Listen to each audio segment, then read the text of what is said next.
A minha liberdade começa onde termina a liberdade do outro. Quem nunca ouviu essa frase? Na prática, ela realmente funciona. Somos mesmo seres livres para andar pelas ruas da cidade em que vivemos, vestindo o que queremos, tendo liberdade para nos expressar, liberdade para viver como quisermos.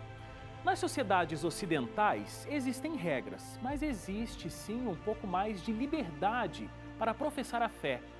O indivíduo que deseja realmente professar determinada fé tem esse direito, porque é possível ter liberdade, inclusive, para evangelizar o outro.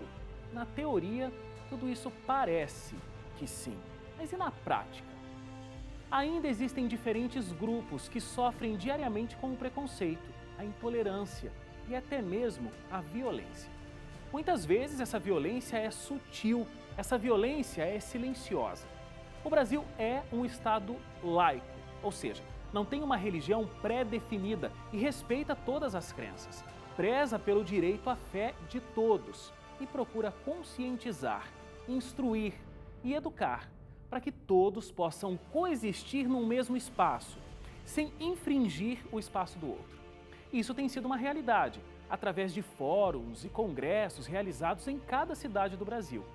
Nesse especial, que começa agora, nós vamos tratar desses direitos e deveres como cidadãos e entender como é de fato essa realidade no dia a dia.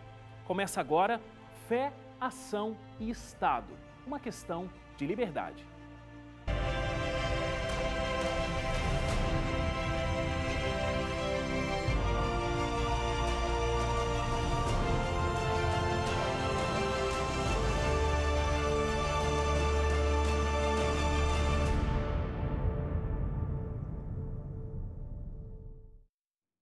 Muito boa noite para você que está ligado aqui na TV Novo Tempo. Muito obrigado pela sua audiência e pela sua companhia. Para começar esse especial, você vai ver agora um vídeo de uma entrevista que eu fiz com o Dr. Ganoni Diop. Ele é secretário executivo da IRLA, que é a Associação Internacional de Liberdade Religiosa. Ele esteve no Brasil em abril desse ano e realizou uma palestra na sede administrativa da Igreja Adventista do Sétimo Dia, que fica em Brasília. No primeiro trecho dessa conversa, ele introduz os pilares da liberdade religiosa. Acompanhe. Pastor, muito obrigado por estar aqui falando com a gente sobre essa questão que é tão importante, liberdade religiosa. Muito obrigado pelo convite. Pastor, olhando sob um ponto de vista mundial, o que seria liberdade religiosa? Bom, antes de mais nada, me permita começar, talvez, com a comunidade internacional. A maneira que a liberdade religiosa é reconhecida como um direito humano internacional, em primeiro lugar. Por exemplo, quando a gente olha para as Nações Unidas, e isso é muito importante, porque, para começar, as Nações Unidas têm basicamente três pilares principais. O primeiro é paz e segurança, o segundo é justiça e desenvolvimento, e, por último, temos o terceiro, que são os direitos humanos. E esse pilar, direitos humanos, começa com outro pilar mais importante, que é a liberdade individual. É aqui que a liberdade religiosa aparece no cenário, mas também nós temos igualdade pessoal e depois vida e dignidade. Mas a liberdade religiosa, no contexto das Nações Unidas, também é compreendida como liberdade de crença. Mas por quê? Porque as pessoas que não têm crença religiosa devem ser protegidas. Então, é um direito humano internacional. No entanto, para nós, desde uma perspectiva cristã, eu digo sim, dentro de uma perspectiva religiosa, a liberdade religiosa ou liberdade de crença está alicerçada na dignidade humana. É como se a dignidade humana fosse o fundamento, o princípio no qual está baseada a liberdade religiosa. Mas por quê? Se formos mais profundamente, é uma herança em cada ser humano. Cada pessoa tem recebido dignidade.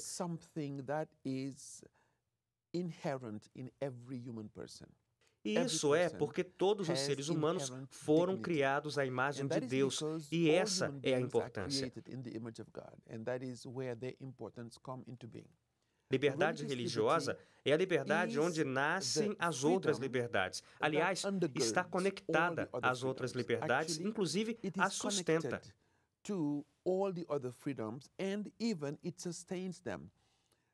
A liberdade religiosa pressupõe a liberdade de pensamento, a liberdade de pensar por si mesmo, e isso é extremamente importante. Em segundo lugar, a liberdade religiosa pressupõe também a liberdade de consciência. E a consciência é uma das liberdades mais íntimas, porque um ser humano se define ou é determinado pela sua consciência.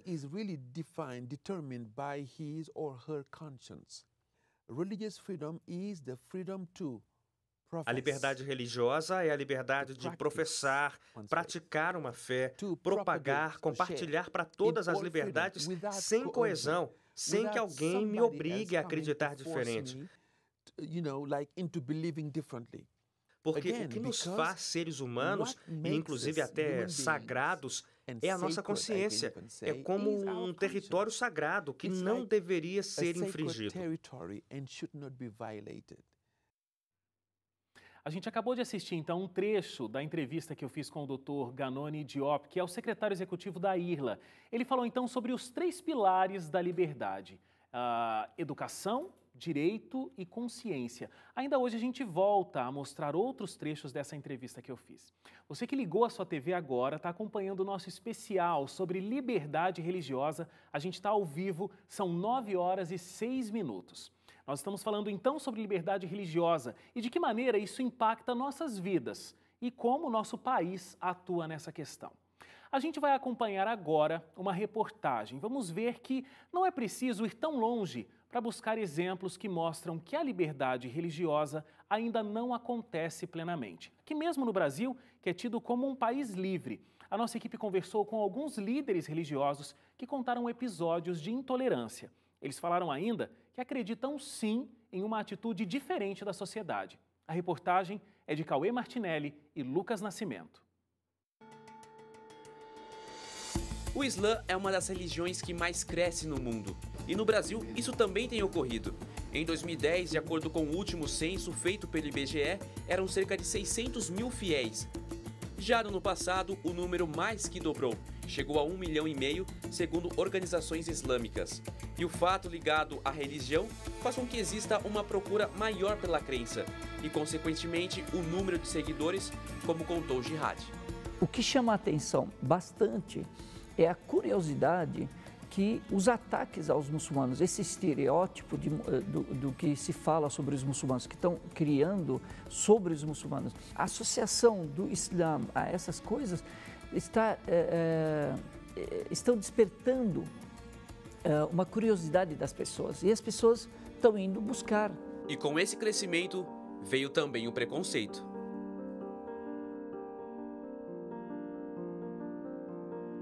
Eu estava no ponto para pegar o trólebus, entrar no trólebus, e aí uma senhora, muito nervosa, ela começou a dizer palavras de ordem. Você trouxe a guerra, volta para o seu país. E ela começou a falar alto e a me cuspir. O guspe dela pesado, sabe? Guspe mesmo. E além desse caso, a Rosângela, que faz parte da comunidade islâmica da cidade de São Bernardo do Campo, relembrou outros episódios em que esteve numa situação constrangedora provocada por existir uma intolerância religiosa. Ela ainda frisou um momento em que teve seu jihad, uma espécie de lenço, arrancado à sua cabeça. No ponto do ônibus, as pessoas puxam o lenço da minha cabeça, já me machucaram. Como eu já estou ciente disso, outras muçulmanas também, a gente anda com um lenço sempre na bolsa, sabe? E mesmo passando por todas essas situações, a Rosângela sempre preferiu assumir uma postura diferente do que normalmente era de se esperar. Num dos casos, ela mesma foi surpreendida. Então, naquele momento, quando eu me calei, eu percebi uma grandeza dessa moça, daquele senhor e das pessoas, que elas começaram a perceber, puxa... No entanto, o preconceito não é algo direcionado somente a muçulmanos. O sacerdote de Umbanda, Sebastião Aparecido, contou que já presenciou alguns casos de intolerância religiosa. Um deles teve o centro de Umbanda destruído pela falta de liberdade. Entraram no terreiro de Umbanda e quebraram tudo que tinha que quebrar. Parecia que tinha um batalhão de pessoas. E casos assim parecem continuar. Tanto que um levantamento feito pela Secretaria dos Direitos Humanos, vinculado ao Ministério da Justiça, mostrou que entre janeiro e setembro do ano passado foram registrados mais de 300 casos de intolerância religiosa, um número 105% superior a 2015. Injustiça gera violência, gera opressão, gera discriminação, gera preconceito. E é o que está acontecendo. Olha, por enquanto tem poucas pessoas, algo bem diferente do que acontece quando tem cultos ou missas. Tanto que uma pesquisa feita o ano passado pelo Instituto Pew Research divulgou que o Brasil é o segundo país com o maior número de cristãos. São quase 175 milhões de seguidores. A palavra cristão ela é interessante, porque todos nós somos cristãos. Por quê? Cristão é aquele que acredita em Cristo. Nós acreditamos em Cristo. Só que em Cristo, nós temos um nome que se dá a Cristo. Para se ter liberdade religiosa, eu tenho que respeitar o direito do outro à liberdade religiosa. E ainda outros casos acabam constrangendo e tirando a liberdade de escolher e exercer uma religião. Nem sempre os casos de intolerância são registrados, pelo menos para as autoridades, mas esses atos marcam a vida dos que procuram exercer a sua fé num país que é tido como laico. E essa fé que também os levam a acreditar que o país é sim um lugar bom e que isso pode mudar. É muito dolorido e muito triste o que anda acontecendo no nosso país. Não vou falar de outro país que eu não vivo lá. Eu vivo no Brasil, onde nós temos uma liberdade maravilhosa. Só que muitos tentam tolir essa liberdade de outros. Eu acredito que nós que estamos sendo agredidos, vão chegar um tempo que vai falar, eu já sabia. É isso mesmo? Uau! Sabe, vai olhar para a pessoa e vai falar, é isso, ela sabia. Então a gente vai tratar a pessoa como se ela fosse a bola da vez. A diversidade, ela só faz crescer uma nação, desenvolvê-la da melhor forma possível. Que Deus guie a todos.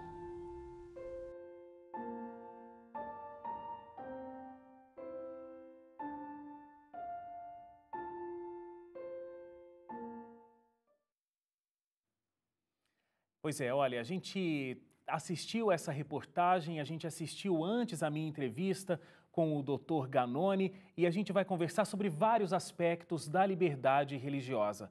A gente trouxe aqui no estúdio a doutora Damares Moura Kuo. Muito obrigado, doutora, mais uma vez por estar aqui com a gente. Ela que é presidente da Comissão de Direito e Liberdade Religiosa da OAB de São Paulo. Aqui com a gente também a doutora Maíra Santana Vida. Muito obrigado, doutora. Ela é presidente da Comissão de Combate à Intolerância Religiosa na OAB da Bahia. Sejam muito bem-vindas, muito obrigado mais uma vez por terem vindo aqui.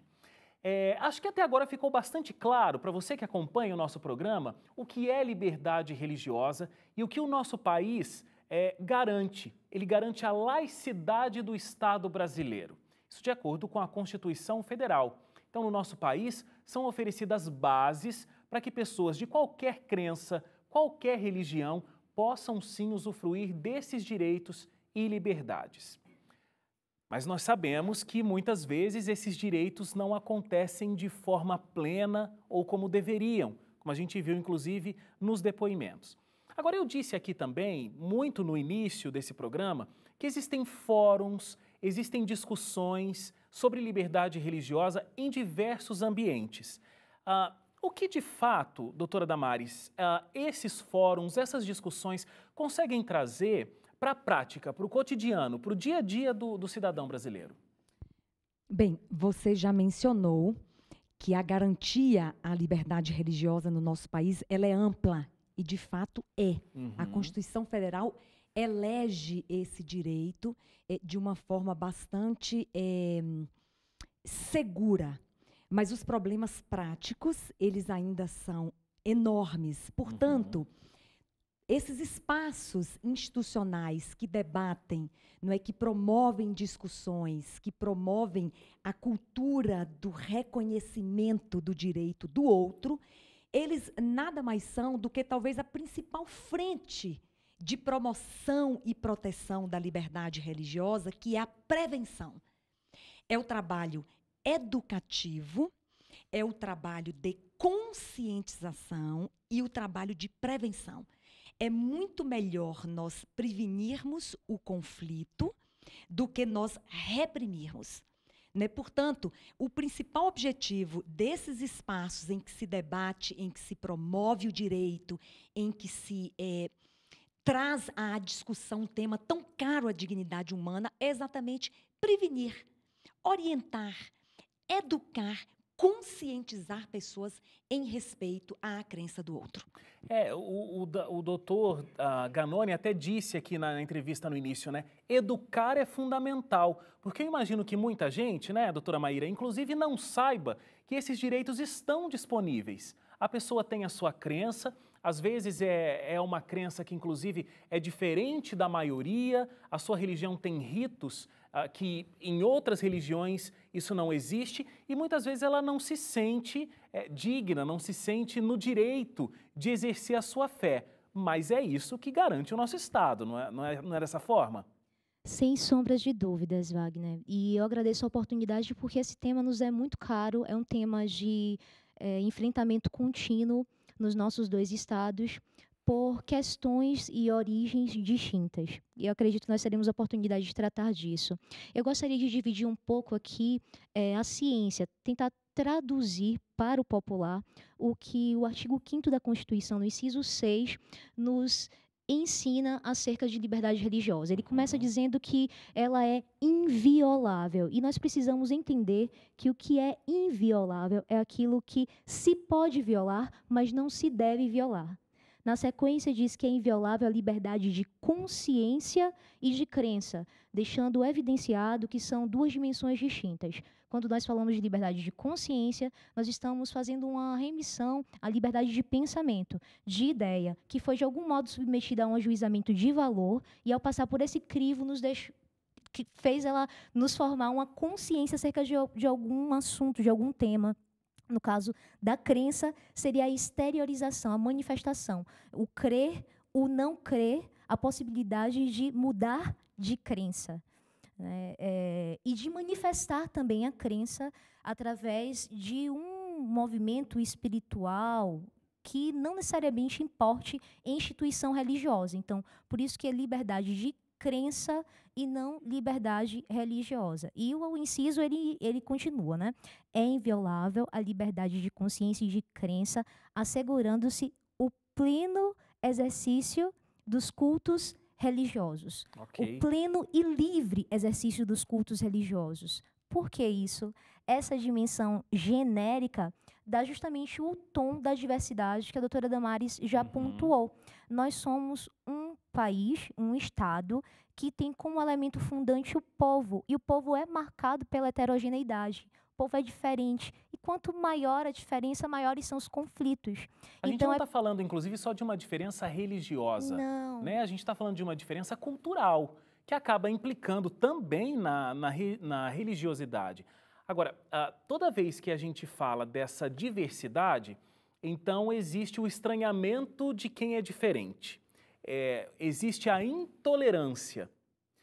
Quando existe essa intolerância ligada a uma intolerância religiosa, como é que o Estado pode garantir que a pessoa não sofra as consequências disso? Que ela realmente, tudo que está escrito na nossa Constituição, como muito bem disse a doutora Maíra, possa de fato ser prática, eu possa realmente ter os meus direitos garantidos. Eu queria só complementar o que Maíra falou com o inciso 8º do artigo 5º da Constituição Federal. Eu gosto muito porque ele diz que ninguém nesse país pode ser privado de um direito por causa da sua crença religiosa. E mais, em razão desta diversidade, o nosso legislador criou, nesse inciso 8º, a prestação alternativa. Ou seja, para acomodar a diversidade das práticas religiosas no Estado, é preciso criar uma maneira legal das pessoas não serem privadas de direitos por causa da sua crença. E que maneira é esta? A prestação alternativa. Se eu não posso cumprir uma obrigação em razão da minha crença religiosa, eu tenho o direito de cumpri-la igualmente, não ser desonerado, mas cumpri-la de forma alternativa. E a intolerância que você falou agora é a perda da capacidade de ver o outro. Intolerância nesse país, Wagner, é crime. E, como tal, deverá ser tratado. Então, se alguém que nos ouve agora é vítima de alguma espécie de intolerância, não é? Que é uma modalidade mais odiosa do preconceito e da discriminação, tá? Ele poderá procurar a tutela do Estado, a proteção do Estado, em alguns lugares. Não é uma delegacia de polícia, por exemplo, é um lugar que você pode registrar um boletim de ocorrência por intolerância religiosa. O Ministério Público também pode recepcionar, não é? A Defensoria Pública também pode. A delegacia especializada, que no Estado de São Paulo tem apenas uma, que é a DECRAD, e haverá de ser criadas delegacias, esperamos, na Bahia, delegacias especializadas em intolerância. Né? Portanto, a intolerância é crime, como tal deverá ser tratado, e ninguém precisa viver submetido, não é, a atos de intolerância, uma vez que o direito à sua liberdade religiosa é tão amplamente garantido nesse país. E agora, como é que eu posso divulgar isso? Como é que eu posso, na minha comunidade religiosa, na minha cidade, no meu bairro, dizer para as pessoas do direito que elas têm? Porque eu acho que esse trabalho, como a gente disse aqui logo no início, é um trabalho muito forte de educação, de conscientização, formação. Pois bem, dando sequência, quando nós compreendemos que intolerância religiosa ou racismo religioso, com a expressão também que é utilizada por força da Lei 7.716 de 89, que trata dos crimes de ódio, onde se diz que praticar, induzir e incitar preconceito ou discriminação. Olha que interessante, porque preconceito e discriminação são distintos, não é? Preconceito ou discriminação por cor, raça, etnia, procedência nacional ou religião é um crime. Aí temos no inciso 42 do artigo 5º a menção de que esse é um crime inafiançável e imprescritível. Temos no corpo da legislação tudo que nós precisamos, Wagner, para poder publicizar essa informação, que é potência, e transformá-la em conhecimento, que é poder. Me parece que quando conseguimos aproximar a ideia, a essência da norma, do povo, da população, das pessoas, elas compreendem que o que é crime, portanto, não pode ser brincadeira, não pode ser liberdade de expressão, não pode ser relegada à contravenção penal, não é algo normal, então, portanto, não pode ser banalizado nem naturalizado. Isso, de alguma forma, empodera a toda uma comunidade, a toda uma confissão religiosa e, sobretudo, a cada indivíduo, porque é um direito individual antes de ser transindividual e coletivo. É um direito individual à liberdade religiosa. Muito bem. Eu queria só complementar que existem legislações, nós estamos mencionando o tempo inteiro a Constituição Federal, não é exatamente porque é a lei maior desse país. Mas existem outras legislações que são desconhecidas da população em geral, e eu tenho insistido que precisamos trazer este conteúdo para perto das pessoas. Não é? Talvez criar na escola, por exemplo, de ensino fundamental, na idade mais tenra em que está se formando, não é, o indivíduo, ele precisa saber que existem direitos garantidos, não é? E que eles precisam ser exercidos com adequação.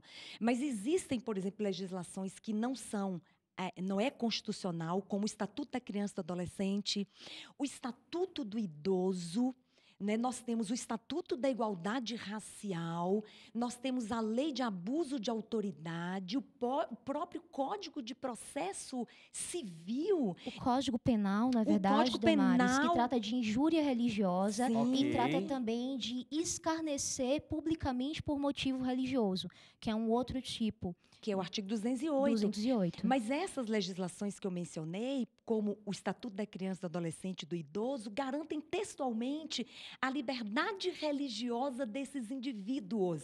Portanto, Wagner, nós estamos bem nutridos. O Código de Processo Civil diz que não se pode interromper uma cerimônia religiosa para cumprir um ato processual, uma intimação, uma citação, né? Tamanha importância do sagrado que ali se realiza. Dentro do nosso Estado. Sim, então o direito é amplo, nós o temos, precisamos conhecê-lo e exercê-lo com adequação. Muito bom. Olha, inclusive a gente está aqui ao vivo e a gente pede a sua participação. Você pode falar com a gente através das nossas redes sociais, também no WhatsApp. O nosso número é 0 operadora 12, então, 98135 2908. 9135-2908. E também no Facebook, através da página facebook.com/ntjornalismo. Para você, a liberdade religiosa no Brasil é um mito ou uma realidade? Mande sua opinião, a gente também pode tirar suas dúvidas aqui ao vivo. Inclusive, eu tenho uma pergunta aqui. A primeira é a seguinte. Quem pergunta é a Daiane Nolasco. A Daiane quer saber como é que ela pode garantir que o direito da liberdade religiosa que ela gostaria de ter. Então, a gente falou que existem várias instâncias, mas como ela realmente pode buscar os seus direitos? Ela precisa, por exemplo, procurar um advogado? Depende do que aconteceu. Por exemplo, liberdade religiosa nas relações de trabalho. Não é? Se a intolerância aconteceu na relação de trabalho, você pode, por exemplo, ajuizar uma ação pedindo até reparação de danos morais. Okay. E quando há uma demissão motivada por intolerância religiosa, pode-se requerer até mesmo a reintegração à função. Já há precedentes nos nossos tribunais. Uhum. Né? Se a intolerância ocorreu, por exemplo, nas relações estudantis, não é? Você pode. Agora, o que a gente recomenda, acho que Maíra talvez vá falar isso, dialogue primeiro. É necessário, para se criar essa cultura de tolerância religiosa, vamos chamar assim, dialogue, busque a acomodação do seu direito por meio do diálogo. Mas, esgotado o diálogo, você não pode também mitigar o seu direito. Muito bom. Eu quero agradecer muito a participação da doutora Damares, da doutora Maíra. Muito obrigado pela presença mais uma vez e por terem realmente explicado muito bem quais são os nossos direitos, quais são as instâncias e o que é a liberdade religiosa aqui no nosso país. Muito obrigado mais uma vez pela presença de vocês. Muito obrigado. A gente faz uma parada agora, mas a gente volta rapidinho com o nosso especial Fé, Ação e Estado, uma questão de liberdade. A gente fala daqui a pouco sobre limites. Existe algum limite dessa liberdade religiosa? Não saia daí, a gente volta já.